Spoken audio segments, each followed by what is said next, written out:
Así que vamos a orar para recibir la palabra de Dios esta mañana y para meternos en ella, para que Dios nos hable a través de ella y penetre en nuestros pensamientos y nos haga libres.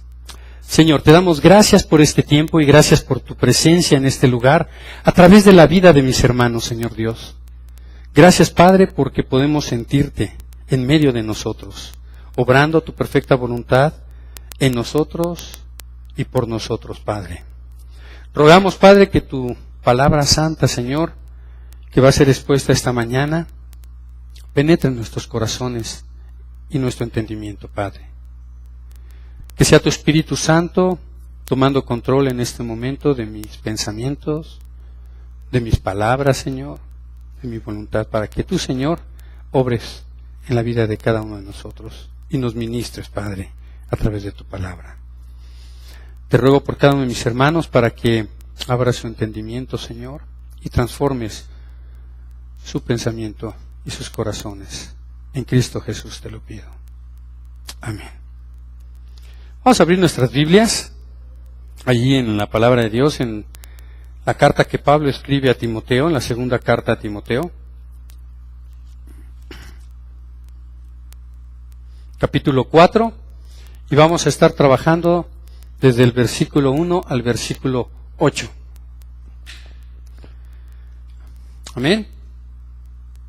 Bueno, voy a dar lectura a este pasaje y dice la palabra de Dios así. Te encarezco delante de Dios y del Señor Jesucristo, que juzgará a los vivos y a los muertos en su manifestación y en su reino. Que prediques la palabra, que instes a tiempo y fuera de tiempo. Redarguye, reprende, exhorta con toda paciencia y doctrina, porque vendrá tiempo cuando no sufrirán la sana doctrina, sino que teniendo comezón de oír, se amontonarán maestros conforme a sus propias concupiscencias, y apartarán de la verdad el oído y se volverán a las fábulas.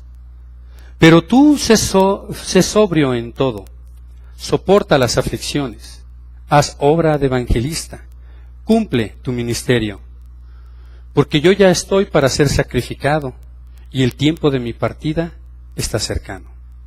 He peleado la buena batalla, he acabado la carrera, he guardado la fe.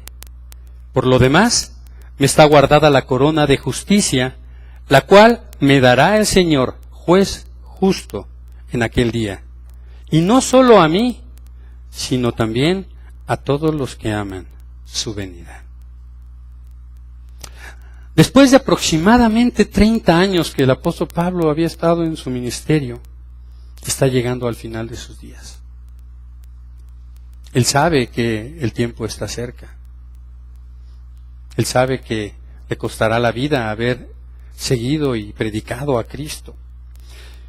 Y quisiera que nos pusiéramos en ese sentir que él está escribiendo a Timoteo, pensando en esto. ¿Qué palabras escribirías tú? ¿Qué pasaría por tu mente sabiendo que estás en los últimos momentos de tu vida?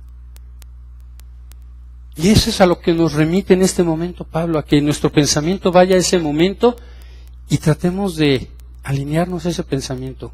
¿Qué pensarías tú? ¿Qué reflexionarías tú si supieras que tu momento está cerca? Y Pablo le escribe a Timoteo. De hecho, esta es la última carta que escribe Pablo. Y le escribe a Timoteo estas últimas palabras de fe y estas últimas palabras de instrucción, como lo más importante y lo más relevante. Entonces empieza la palabra de Dios diciendo, te encarezco delante de Dios. Y la palabra te encarezco significa que te encargo fervientemente delante de Dios. Eso es lo que Pablo le está diciendo a Timoteo. Yo te encargo de una manera ferviente delante de Dios. Y miren, ya Pablo le había hablado y le había dicho algo de esto a Timoteo, ahí en el capítulo 2, en el versículo 15, dándole la vuelta a la hojita. Ahí, acompáñenme, dice la palabra de Dios así. Procura con diligencia presentarte a Dios aprobado, como obrero que no tiene de qué avergonzarse, que usa bien la palabra de verdad. ¿Ante quién tiene que presentarse de manera diligente este Timoteo? Ante Dios. ¿Y cómo es que lo presenta de alguna manera Pablo a Timoteo? Como un obrero. Nosotros tenemos que entender que en primer lugar el ministerio no es nuestro. El ministerio es de Dios. Esta no es mi iglesia. Estas no son mis ovejas. Este es el cuerpo de Cristo. Es la obra de Dios. Y Pablo le está señalando a Timoteo de manera encarecida que, dice aquí, como obrero, que no tiene de qué avergonzarse, que use bien la palabra de Dios. Y es lo que le está diciendo ahí. Tiene que usar bien la palabra de Dios. Primera de Pedro 5:3 dice algo importante. Dice, no como teniendo señorío sobre los que están a nuestro cuidado, sino siendo ejemplo de la grey. Ese es el llamado de un pastor. Ese es el llamado de un ministro también. No estar por encima, sino Él nos mandó a servir. Él nos mandó a ser un canal, una cuña, un facilitador. El obrero cumple las órdenes de Dios. Y sabes, Dios nos va a pedir cuentas de esto. Tarde o temprano Dios nos va a pedir cuentas de esto. Así que dice la palabra de Dios que debemos de no avergonzarnos de usar bien la palabra de Dios. ¿Cuántos aquí tienen una Biblia? Levanten la mano. ¿Cómo la usan? ¿Cómo están usando entre semana la palabra de Dios? ¿Esa viven ustedes? ¿O llegan y la ponen ahí en el librero y hasta el próximo domingo te veo Biblia? Pablo le está dando instrucciones a Timoteo porque Timoteo era su discípulo y hablábamos aquí hace rato que Dios nos envía a ser discípulos. Y el discípulo tiene que ser discipulable. El discípulo es proactivo. El discípulo tiene sed del Evangelio. Y si tú tienes sed del Evangelio, vas a ser diligente con la palabra de Dios. Y esto es lo que Pablo le está diciendo a Timoteo. Cuando le está diciendo, te encarezco, ahí en el versículo 1, te encarezco delante de Dios y del Señor Jesucristo que juzgará a los vivos y a los muertos en su manifestación, en su reino. Él nos va a pedir cuentas. ¿Cómo usamos la Escritura? Nos dio la palabra de Dios. El otro día ponía un video ahí en el Face de cómo reciben la palabra de Dios allí en China. Y es impresionante. Pero el video estaba ahí y llegaba la maleta con las Biblias y ya la gente estaba alrededor esperando las Biblias. Y cuando abrían la maleta todos corrían por una Biblia y la abrazaban y brincaban y le daban besos y decían, esta es la palabra de Dios. ¿Por qué en China hacían eso? Porque en China está prohibido predicar el Evangelio. Ahí te matan. Conocemos misioneros, ¿verdad, pastor? Que nos han dado su testimonio. Que a veces tienen que llegar de contrabando las Biblias ahí, pero la gente tiene sed de la palabra de Dios. He ido a comunidades donde la gente, cuando le das una Biblia, así como que se les abre el mundo, ¿no? Y dice, wow, nosotros cómo estamos cuidando la palabra de Dios, cómo estamos atesorando la palabra de Dios, la estamos estudiando, la estamos meditando, la estamos poniendo en práctica la palabra de Dios, porque hacia allá va a ir esta enseñanza. Jesucristo va a juzgar. Dice Juan 5:22, porque el Padre no juzga, sino que todo el juicio lo dio a su Hijo. Y la palabra manifestación que ocupa aquí en el versículo 4, en el versículo 1 de este capítulo 4 de Timoteo, es cuando Él venga, cuando Él brille. Él se va a manifestar. Él va a venir por segunda vez. Y esa es la esperanza que tenemos nosotros. Ahora, ¿qué es lo que Pablo le va a pedir a Timoteo encarecidamente? Con la palabra de Dios, ¿qué es lo que le va a pedir? Porque vemos que hay un elemento aquí, te voy a pedir de manera muy encarecida, como un obrero, fiel, trabajador, diligente, con la palabra de Dios. Y viene el versículo 2 que dice, que prediques la palabra, que instes a tiempo y fuera de tiempo, redarguye, reprende, exhorta con toda paciencia y doctrina. Y hay 4 cosas que Pablo le está pidiendo a Timoteo. La primera es instar. Y esto es predicar a tiempo y fuera de tiempo, enseñar la palabra de Dios. Ahora, ¿cómo enseñamos la palabra de Dios? No estás refiriéndose a que tú traigas tu Biblia en la calle y estés, mira, te voy a enseñar lo que dice la palabra de Dios, o te voy a decir que la palabra de Dios dice esto. Está hablando que nosotros mismos somos el reflejo de la palabra de Dios. ¿Cómo te comportas? ¿Cómo actúas? Tú eres el reflejo de la palabra de Dios. Dice un dicho por ahí, somos lo que comemos, ¿verdad? Tiene que habitar en nosotros para que nosotros podamos proyectar lo que hemos aprendido de Dios. Ese es el verdadero servicio, ese es el verdadero ministerio. La palabra ministerio viene de la raíz diácono y es servicio precisamente. El pastor Sergio, cuando hace la bendición pastoral al final, aquí, y termina, dice, bien, nuestro culto ha terminado y empieza ¿qué? ¿Nuestro qué? Nuestro servicio. Entonces, cuando dice Pablo y le está diciendo aquí, insta a tiempo y fuera de tiempo, la palabra de Dios es a través de tu vida. Tú eres el testimonio perfecto de lo que Dios está haciendo en este mundo, del extendimiento de su reino. Tú eres ese canal. A través de cómo hablas, cómo te comportas, cómo respondes. Ahí se va a ver realmente cómo tú eres. Y qué hay en ti y qué hay dentro de ti, qué has aprendido. Y a veces venimos aquí a la iglesia y nos ponemos en un cliché. ¿Sí saben lo que es un cliché? Es algo prefabricado, es algo donde usan unos cuadros donde le ponen una tinta y pasan y todo sale igualito la producción, ¿no? Entonces venimos a la iglesia, nos sentamos, tenemos formalismos, todo el rollo, pero cuando salimos nos volvemos a comportar de una manera igual. No hay un cambio realmente transformador en nuestras vidas. ¿Cómo podemos instar a tiempo y fuera de tiempo? Piensen en eso. Cuando dice a tiempo, pues sí, ¿no? En un estudio bíblico, nos vemos a las 4, iniciamos el estudio, la célula, pero fuera de tiempo, a través de nuestras vidas, en el trabajo, en la escuela, aún en el transporte público, ahí mismo estamos nosotros proyectando la palabra de Dios, lo que hay en nosotros. Tú eres lo que comes, así tú eres también lo que crees, lo que hay en tu interior. Entonces, el otro elemento que le dice Pablo a Timoteo es redarguye. ¿Y qué es redarguir? Es hacer reconvenir a las personas con la palabra de Dios. Ahora, no es convencer a las personas. Y a veces optamos por tener un papel prejuicioso y de juicio, ¿no? No, es que tú hoy te vas a ir al infierno y porque estás haciendo esto y que mira, y que arrepiéntete pecador y todo lo demás. No. Eso no quiere decir redarguir a las personas.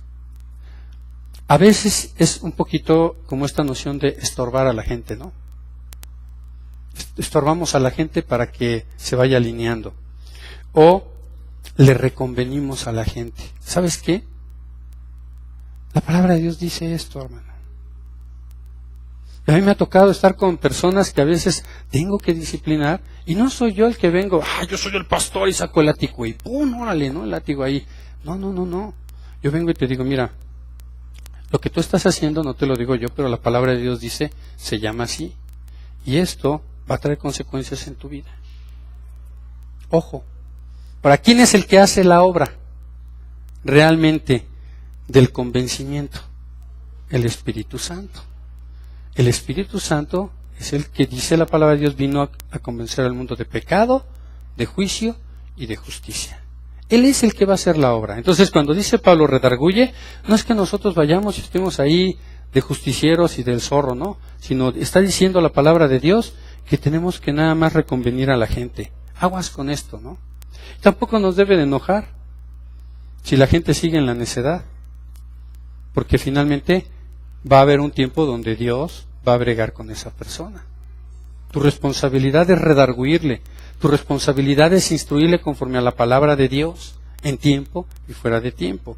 Y el tercer elemento aquí es reprende, y ahora sí viene. ¿Qué es reprender? Es censurar solamente. Es imponer la palabra de Dios en los pensamientos de la gente. Es decirle, mira, la palabra de Dios dice esto. Y de verdad, tú puedes reprender y decir, yo te reprendo en el nombre de Jesús porque la palabra de Dios está siendo clara en esta situación. Entonces dice, insta, redarguye, reprende y exhorta. ¿Qué es exhortar? Invitar. Es también consolar a la persona con la esperanza del Evangelio. Y es también rogar que el mundo se reconcilie con Dios. Mira, acompáñame a 2 Corintios 5:20.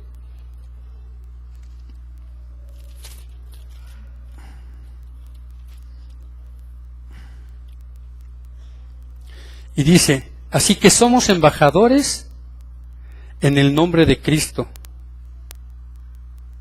Es 2 Corintios 5:20, en el nombre de Cristo,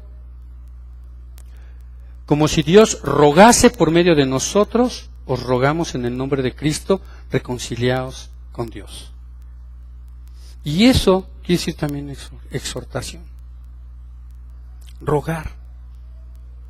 Ay, no, yo no le voy a estar rogando a este hermano, ¿no? Ay, no, ya. Que se queme en el infierno, ¿no? ¿Cuántas oportunidades no nos da Dios a nosotros? Dice la palabra de Dios, solamente tienes que reconocer tu pecado, arrepentirte, pedirle perdón. 1 Juan 1:8-9. Y Él te perdonará, te limpiará. Entonces, a veces tenemos que rogar, sí, pero no es un ruego aquí de que me tumbo y te hago el drama, no. Es que siempre voy a dejar la puerta abierta. Eso significa. Hay muchas iglesias donde hacen leña del árbol caído. Hay muchos lugares donde, ay, pecó. No, pues, crucifíquenlo, ¿no? Quémenlo en la higuera, ¿no? Y nos quejamos de la Iglesia Católica. Y aquí matamos a nuestros heridos también. Estamos llamados a tener siempre una puerta abierta. La parábola del hijo pródigo, que debería de llamarse del padre pródigo, dice que después de que su hijo se salió y malgastó y hizo todo lo que hizo, el padre siempre salía a esperar que su hijo regresara. Y yo creo que las ofensas que a veces nos hacen las personas no debe de llevarnos a un punto de castrar nuestro sentimiento, nuestra actitud. Tenemos que tener siempre la puerta abierta, porque no sabemos qué va a pasar después. Pablo, de matar cristianos, de repente estaba por acá predicando y entregando su vida a Cristo completamente. Dios es el que hace la obra. Por eso las palabras del apóstol Pablo eran profundas en este pequeño mensaje que le estaba dando a Timoteo. Y yo creo que lo estaba escribiendo para todos nosotros también, porque son instrucciones muy precisas para posicionarnos en la verdad, para que nosotros no nos perdamos, para que no perdamos la brújula, para que no nos distraigamos, para que no caigamos en una religiosidad o en un fetichismo o en un fanatismo, sino que conservemos siempre la justa apreciación de lo que significa tener una relación con Dios, una estrecha relación con Dios. Vivir el Evangelio en unidad como un cuerpo de Cristo. Ahora, dice el versículo 3, y yo me pregunto, ¿y por qué no? Porque precisamente Pablo iba a advertir a Timoteo y le dice aquí en el versículo 3, porque vendrá tiempo cuando no sufrirán sana doctrina, sino que teniendo comezón de oír, se amontonarán maestros conforme a sus propias concupiscencias. La concupiscencia es poner el corazón en los deleites del hombre. Esa es la concupiscencia. Santiago lo decía también. Somos atraídos por nuestra propia concupiscencia. Y cuando somos atraídos por nuestra concupiscencia, viene el pecado. Y eso da fruto al pecado. Y el pecado es la muerte. La concupiscencia es poner el corazón en los deleitos del hombre. Y esto es de lo que le estaba advirtiendo Pablo a Timoteo. Cuidemos nuestro corazón, porque vendrán hombres así. Hay un dato interesante, mira, dice la palabra ahí, porque vendrán tiempo cuando no sufrirán la sana doctrina. Y cuando estaba estudiando este juego de palabras que Pablo estaba utilizando aquí, decía, ¿qué significa sufrir la sana doctrina? ¿Y sabes qué significa sufrir la sana doctrina? Es que no tolerarán la sana doctrina. Porque la sana doctrina raspa, porque la sana doctrina te ubica, porque la sana doctrina te hace desprenderte de las cosas del error. Y eso duele y no gusta. Como dice mi hijo, no gusta papá, no gusta. No gusta. Y entonces sufrirán la sana doctrina. Nosotros padecemos la sana doctrina porque estamos renovando nuestro entendimiento. Y la palabra discípulo viene de la raíz de disciplina. Si nosotros no nos disciplinamos a tener un orden, a caminar conforme a la palabra de Dios y caminamos en un libertinaje, no vamos a llegar muy lejos. No vamos a llegar muy lejos. Y esto es lo que está diciendo aquí Pablo. Sufrir la sana doctrina es que esa gente no toleraría la sana doctrina. Ahora, ¿cuándo sucederá esto? ¿Y quién lo hará? Acompáñame a 2 de Timoteo 3, 1 ahí mismo. 3, 1 y 5 dice, Pablo le decía a Timoteo, también debes saber esto, que en los postreros días vendrán tiempos peligrosos, porque habrá hombres amadores de sí mismos, avaros, vanagloriosos, soberbios, blasfemos, desobedientes a los padres, ingratos, impíos, sin afecto natural, implacables, calumniadores, intemperantes, crueles, aborrecedores de lo bueno, traidores, impetuosos, infatuados, amadores de los deleites más que de Dios, que tendrán apariencia de piedad, pero negarán la eficiencia de ella. A estos evita, dice la palabra de Dios. Por eso decía hace rato, cuando platicaba, nosotros creemos que a lo mejor no vamos a hacer una iglesia así que explote en 3,000 gentes, 2,000 gentes, 1,000 gentes, pero sí creemos que con los que Dios ponga en este lugar vamos a estar haciendo un trabajo profundo en la vida de las personas. Y entendamos esto, cuando la palabra de Dios transforma nuestras vidas, la plenitud es Cristo Jesús. Y si Cristo Jesús está en ti, tú puedes transformar tu entorno. La plenitud del individuo es Cristo Jesús y se consolida en la familia. Y la plenitud de la familia es el sustento de la sociedad. Cuando una familia es creyente, cuando una familia es cristiana, transforma la sociedad. Y una sociedad transformada extiende el reino de Dios. Y a eso somos llamados. Entonces, no estamos esperando aquí que llegue mucha gente, pero estamos esperando que los que lleguen verdaderamente estén comprometidos con nosotros para extender el reino de Dios de esta manera, para transformar vidas ahí en la trinchera donde se necesita manifestar la gloria de Dios. Vamos a continuar. Versículo 4. Y apartarán la verdad, y apartarán de la verdad el oído y se volverán a las fábulas, dice. ¿Qué es la verdad? Es Cristo Jesús. Él dijo, yo soy el camino, la verdad y la vida, y nadie viene al Padre si no es por mí. Juan 14:6. Entonces lo que va a hacer esta gente es apartar a Cristo Jesús. Ya no va a ser Cristo Jesús lo más importante, ahora van a ser los comités pastorales, ¿no? Ahora van a ser las ferias, las expos, los conciertos. ¿Y Cristo Jesús dónde está? Apartarán la verdad, apartarán a Cristo Jesús de sus vidas. Dejará de ser Cristo el motivo, por eso decía yo aquí al principio, somos una iglesia cristocéntrica. Cristo es el centro de nuestras vidas. La gloria es para Jesucristo. Todo lo que hacemos aquí, todo lo que pensamos aquí, todo lo que procesamos aquí, es para la gloria de Jesucristo. Y nada más. Y entonces dice la palabra de Dios que apartarán de la verdad el oído y se volverán a las fábulas.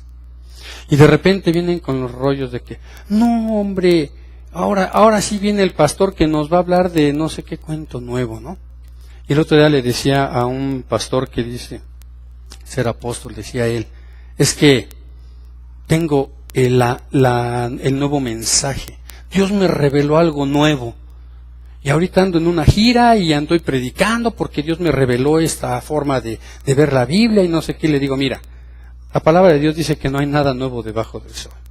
Y si es nuevo, no es bíblico. Porque si es bíblico, no es nuevo. Se acabó. Y eso lo hacemos cuando verdaderamente estamos parados en la palabra de Dios. Cuando estamos verdaderamente instruidos en la verdad.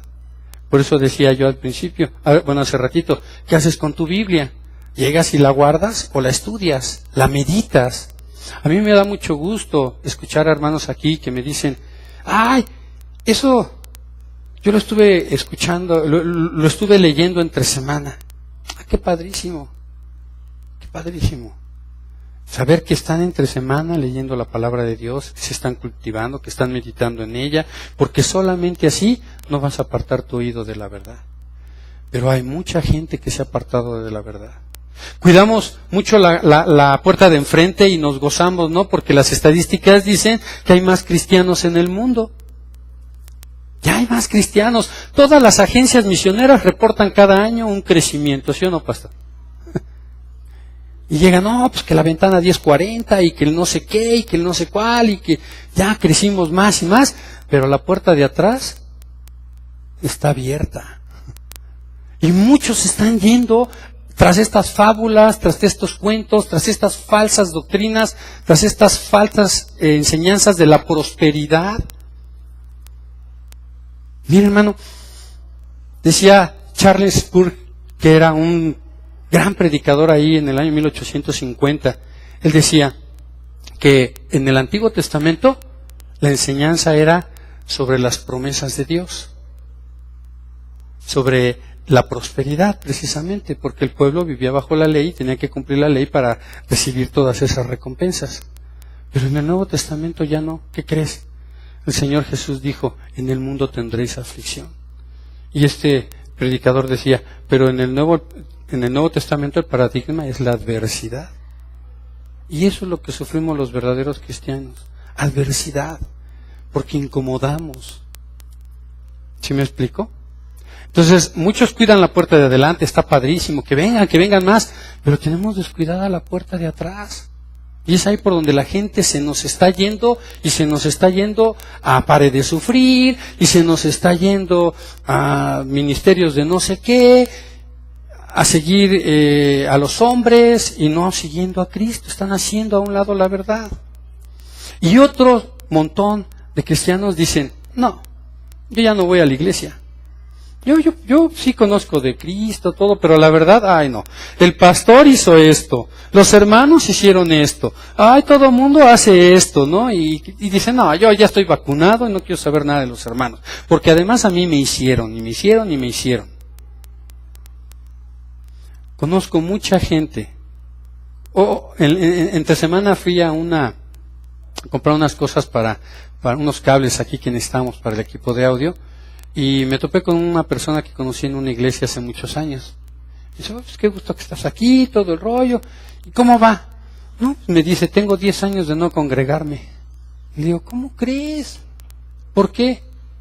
No. Pues el pastor, que era mi pastor, siempre nada más me saludaba y todo el rollo. Y ahí estaba yo, me encargaba del audio. Pero un día tuve problemas con mi esposa. Y mi esposa le habló y le dijo, oye, pues mi esposo pues está teniendo problemas conmigo, pues háblale y dile. Y de repente vino aquí a regañarme. Y yo, pues, ¿de parte de quién, no? No, pues que pórtese bien, hermano, que mire, que no sé qué. Le dije, a ver. Por favor, usted nunca ha venido a mi casa a visitarme, nunca ha venido a orar por mí, nunca ha estado atento a mí, y ahora viene a meterse en mis problemas. Déjeme que yo arregle mi asunto, por favor. Fíjense en la concepción que tenía este hermano de un pastor. O por lo menos ese pastor, qué concepción le había dado, o qué percepción le había dado de lo que era un pastor. Entonces yo le digo que soy pastor o no le digo que soy... Yo sí soy pastor y vente para acá, ¿no? Imagínense, ¿cuántos no hay vacunados así? Cuenta una historia de esta manera, fíjense. Dice la historia que había un hombre que se sube a un avión. Y en ese avión se siente, él venía de trabajar y ya va hacia su casa y está pensando en ya su camita, estaba él cansado, un viaje largo, mucho tiempo trabajando, juntas, desveladas, todo el rollo, y él nada más quería llegar a su casa. Y de repente se trepa a este avión, se sienta muy cómodamente en su asiento y llega la señorita hermosa y le dice, oiga, mire, aquí traigo un paracaídas, póngaselo. Esto mejorará su vuelo. Y se queda, ¿cómo con paracaídas? Sí, esto va a mejorar su vuelo, póngaselo. Y él yo creo que ha de haber pensado, bueno, pues esta sabe más que yo, además por eso es la tripulante aquí, entonces pues me lo pongo, ¿no? Se pone el paracaídas, se sienta, y ahí va el hombre en el paracaídas, ¿no? Y ni se puede reclinar y va todo cansado, imagínenselo. Y de repente él se empieza a dar cuenta que toda la demás gente va bien cómoda en su asiento. Padrísimos, unos hasta tirando la baba de que van dormidos y todos contentos y todos ahí, y él va ahí, ay, con este paracaídas que no me deja ahí. Y de repente, después de un tiempo más, se empieza a dar cuenta que otros lo voltean a ver, ¿no? Y se están riendo de él, ¿no? Qué ridículo se ve con el paracaídas, ¿no? Y el cuate dice, no, entonces le llama a la señorita, a ver, venga señorita. Ahí va la aeromoza y le dice, pues dígame, oiga, ¿sabe qué? Le voy a regresar sus paracaídas, muchas gracias. Pero vea, nadie trae paracaídas. Yo no necesito un paracaídas. Tenga sus paracaídas. Y créanme que esa persona va a guardar un rencor contra la señorita azafata por haberle dado el paracaídas. Porque después de haberlo soportado tanto tiempo, se dio cuenta que toda la demás gente andaba sin paracaídas. Ahora, imagínate que en vez de que le dijera esta persona, ponte este paracaídas porque va a mejorar tu vuelo, le dice, ponte este paracaídas porque el avión se va a caer en cualquier momento y vamos a tener que brincar. ¿Cuál sería la actitud? No, pues me lo pongo y me vale. No, aquí no importa que no esté cómodo. ¿Sí me explico? La gente le ha dicho a la gente que Cristo mejorará su vuelo. Pero Cristo viene a salvarnos, porque este avión se va a estrellar. Lo leímos ahorita, dice aquí, cuando dice en el versículo 1, te encarezco delante de Dios y del Señor Jesucristo, que juzgará a los vivos y a los muertos en su manifestación y en su reino. Perdón, estaba acá. Sí, que juzgará a los vivos y a los muertos. Él va a venir a juzgar a los vivos y a los muertos. Este avión se va a estrellar. ¿Cómo le estás compartiendo a Cristo a la demás gente? ¿Le estás diciendo, ponte paracaídas porque esto va a mejorar tu vuelo? ¿O le estás diciendo, ponte paracaídas porque esto se va a estrellar? Y va a venir el día del juicio. No va a haber más que dos sopas. No va a haber más que dos. Y Cristo está preparando un lugar para nosotros. Pero hay mucha gente que se está yendo defraudada de las iglesias porque les vendieron un evangelio cómodo. Un evangelio light. Hoy la gente todo, decíamos el pastor Sergio y yo, hoy la gente todo lo quiere en express y light, ¿no? Esas son las palabras de hoy en moda, ¿no? Express y light, express y light. Y no. Ahora sí, como decía mi abuelito, esto tiene que durar lo que dure, ¿no? Y va a tardar lo que se tenga que tardar. Y no tenemos por qué entrar en esas nociones que lo único que están haciendo es trastornar nuestro entendimiento. Por eso mucha gente está herida. Por eso mucha gente está lastimada. Yo me topo a cada rato con personas que dicen, ay, es que los cristianos, ay no, si vieras lo que hizo un hermano. Digo, ¿por qué tienen los ojos puestos en los hermanos, en el pastor, en el de al lado y no en Cristo Jesús? Qué lamentable es eso. Cristo Jesús nos ha dado vida y nos ha dado vida eterna para que la vivamos en abundancia. Ahora, el ser feliz va a ser la consecuencia de tu comunión con Dios. Porque sí, estamos llamados a que vamos a tener adversidad, estamos llamados a que va a haber problemas, pero cuando entendemos la verdad, entonces podemos realmente tener gozo. Y la felicidad viene siendo una consecuencia de tu permanencia en Cristo Jesús. Ahora es claro, Cristo Jesús Instituyó la iglesia porque es la manera en la que aquí venimos a cargar pilas. Aquí venimos a restaurarnos para volver a salir allá y enfrentarnos a este mundo tan difícil, para poder brillar y ser luz allá. Entonces, versículo 5 dice: pero tú sé sobrio en todo, soporta las aflicciones, haz obra evangelista, cumple tu ministerio. Y ser sobrio, la palabra sobrio es esperar en la gracia de Dios. Mira, acompáñame ahí a 1 Tesalonicenses, capítulo 5, versículo 5 al 6, y dice: porque todos vosotros sois hijos de luz e hijos del día, no somos de la noche ni de las tinieblas. Por tanto, no durmamos como los demás, sino velemos y seamos sobrios. Tenemos que ser sobrios. Esto quiere decir que no es en mis fuerzas, sino es en lo que Cristo ya hizo por mí. Es en el amor de Cristo Jesús, porque separados de Él nada podemos hacer. Ser sobrio es tener esa confianza, es tener ese temple, para que a pesar de la adversidad, a pesar de que se llevaron mi carro, a pesar de que me pasó esto, a pesar de que me pasó aquello, Dios está conmigo. Y Pedro hace ahí en 1 de Pedro 1:13, también pone algunos elementos sobre este punto. 1 de Pedro 1:13 dice: por tanto, ceñid los lomos de vuestro entendimiento, ser sobrios y esperad por completo en la gracia que se os traerá cuando Jesucristo sea manifestado. Ser sobrios es esperar en la gracia de Dios. Y más adelante Pedro mismo le pone un elemento más. Ahí en 1 de Pedro 5:8 dice: ser sobrios y velad, porque vuestro adversario el diablo, como león rugiente, anda alrededor buscando a quien devorar. Ahora, aquí te voy a explicar algo.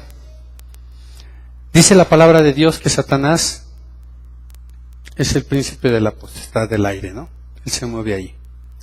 Pero también dice la palabra de Dios que cuando Jesucristo resucitó y subió al Padre, Él dijo: toda potestad me es dada en el cielo y en la tierra. Entonces, pues, ¿qué potestad tiene el enemigo entonces? ¿Por qué estos dos elementos pareciera que se contraponen? Y yo te voy a decir cómo es esto. Hay dos reinos: el reino de Dios y el reino de las tinieblas.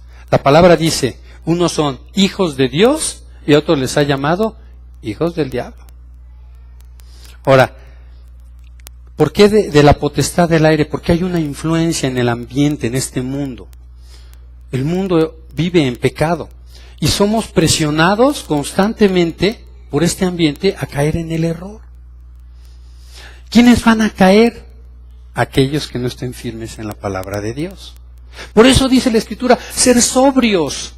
Porque si tú eres sobrio, tienes temple y estás confiando en las promesas de Dios y no te mueven las circunstancias, te mueve el amor de Cristo. Eso es lo que verdaderamente te mueve.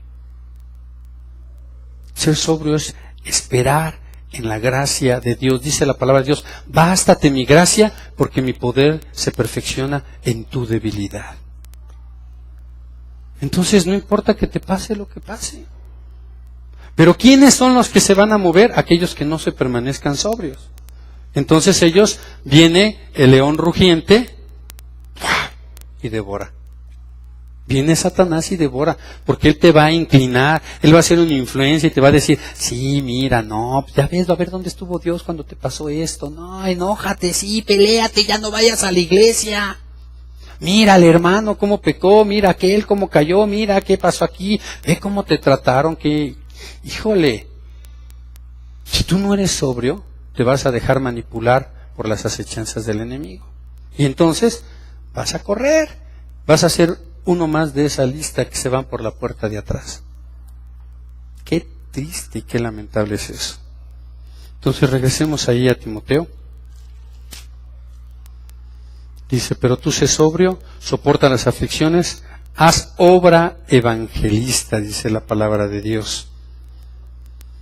Es hacer, es esforzarnos en trabajar en la gran comisión. ¿Cuál es la gran comisión? Ir y hacer discípulos. Muchos creen que nada más es ir predicar y arman sus campañas y van y predican y luego andan dejando un montón de huérfanos ahí. ¿Y quién los va a atender? Y luego con esta influencia que hay y esta potestad del aire, ¿a qué los estamos exponiendo? Haz discípulos, esa es la gran comisión, ir y hacer discípulos a todas las naciones y bautizarlos, dice la palabra de Dios, y enseñarles todas las cosas que Él nos ha enseñado. Y le dice, cumple tu ministerio. Y les decía hace rato, la palabra ministerio significa diaconía y es servicio. Cumple tu servicio, haz lo que debes de hacer. Luego dice, porque yo ya estoy para ser sacrificado y el tiempo de mi partida está cerca. He peleado la buena batalla, he acabado la carrera, he guardado la fe. Y yo decía, de alguna manera, ¿cómo voy a llamar a este sermón, este mensaje? Y yo dije, guarda tu fe hasta el fin. Y eso es lo que Pablo le está diciendo a Timoteo. Si te das cuenta, él no le está diciendo, porque yo levanté muchas iglesias, o porque yo traje a miles a Cristo, o porque yo sufrí padecimientos por Cristo y fui a la cárcel y todo, o porque él no está haciendo nada de eso. Lo que él está diciendo es, porque yo he guardado la fe. Ojalá que nosotros siempre pensemos de esa manera y digamos cada día que nos levantamos, hoy he guardado la fe. O cada día que llegamos a la cama en la noche y decir, hoy he guardado la fe. Hoy tuve victoria en Cristo Jesús.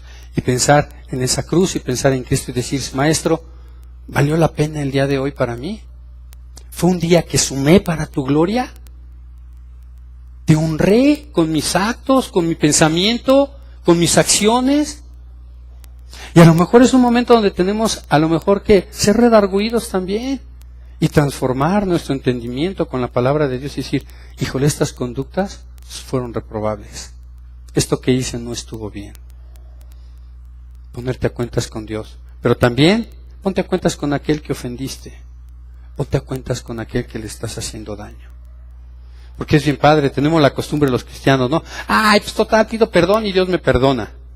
No. Tiene que haber primero arrepentimiento. ¿Y qué quiere decir eso? Que ya entendiste que eso que hiciste estuvo mal y que no lo vas a volver a hacer. O por lo menos vas a entrar en el proceso de cacharte. Yo siempre les digo eso, cáchense. Mira, ya te volviste a cachar. ¿No? Ya te volviste a cachar. Somos al principio inconscientemente imperfectos. Pero pensamos que estamos bien, ¿no? O sea, ahí vamos por la vida y chocando con todo el mundo y no nos estamos dando cuenta. Después alguien nos predica del Evangelio y nos volvemos conscientemente imperfectos. Entonces decimos, bueno, entonces ya me di cuenta que estoy mal, ¿no? Como decía mi hermana Lupita aquí en su testimonio hace rato, ya me di cuenta que no estoy tan perfecta. Ya me di cuenta que hay áreas que tengo que trabajar. ¿Y cómo las vas a controlar? Cuando te cachas, cuando te observas, cuando te das cuenta que otra vez volví a hacerlo. No lo debo de hacer. Otra vez. Y eso es como cuando aprendes a manejar. Primero estás ahí viendo dónde están los pedales, dónde está el freno, dónde está el acelerador, dónde está la palanca. Pero ya después del tiempo lo haces en automático. Y ese es el tercer nivel. Te vuelves una persona consciente y perfecta. Y si logras dominarlo, te vuelves un consciente perfecto. Como cuando manejas. Ya no estás pensando en la teoría del manejo, ¿no? Ni en los reglamentos, y que si se pone el semáforo, que si se pone esto. Ya es un instinto. Cuando la palabra de Dios llega a llegar a tu vida de esta manera, entonces tú puedes brillar donde quiera que estés. Se va a notar que eres de Cristo. La gente se va a dar cuenta. Y ¿sabes qué? Cuando tú le compartas a una persona y esa persona venga aquí, va a ser muy difícil que esa persona se vaya por la puerta de atrás. Cuidemos esa parte de ahí. Y Pablo estaba diciendo esto. He peleado la buena batalla, he acabado la carrera, he guardado la fe. Guardemos nuestra fe en Cristo. Y dice Pablo, por lo demás, me está guardada la corona de justicia, la cual me dará el Señor, juez justo, en aquel día, y no solo a mí, sino también a todos los que aman su venida. Esta es una promesa para cada creyente. Esta es una promesa para ti el día de hoy. Esta es una promesa para ti el día de hoy. Pablo decía, en sus palabras lo expresó, porque para mí el vivir es Cristo y el morir es ganancia. Pablo le dice a Timoteo, y regreso al principio, te encarezco delante de Dios y del Señor Jesucristo, y termina, que guardes tu fe hasta el fin. En Cristo Jesús somos más que vencedores, y por Cristo Jesús vale la pena vivir, porque Él vive, nosotros vivimos. Amén. Gloria a Dios.